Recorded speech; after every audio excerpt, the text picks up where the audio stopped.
you're going to fail. You're going to fail. So I've said this a couple times on your podcast, where it's don't just do something, stand there, which is the complete opposite we're taught when we're kids, right? We're always taught, don't just stand there, do something. Like, oh, people are freaking out.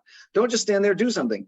Well, I was always taught the opposite effect, which is don't just do something, stand there. Meaning, don't just go in there and start making policy changes and changing processes and all that stuff without knowing and understanding the dynamics, the landscape, the whatever. That's not to say that you can't, but it's weird. This is going to sound really funny because I literally just had this conversation with a client at noon. I got off the call with them at about 1 o'clock today. And I was, because she said, I was on a call with a salesperson. This is a sales engineer. So they have sales engineers and BDR type people, whatever.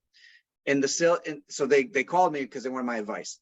The BDR was just talking the talk, and they wouldn't let the customer finish their sentences. They wouldn't let, like, how do I deal with that? And I go, well, first things first, don't just go at them with it. Don't just go in there and be like, listen, don't do this, don't do that, don't do this. If you just beat them up, you could potentially lose that person as an employee. And before you do that, ask yourself, do I want to lose that person? Do I care if I lose that person? If you don't care, then go ahead and hit them with a ton of bricks. Like, go ahead and hit them with everything.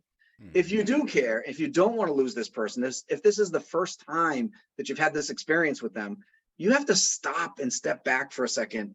Maybe ask them a few questions. They might know something that you didn't.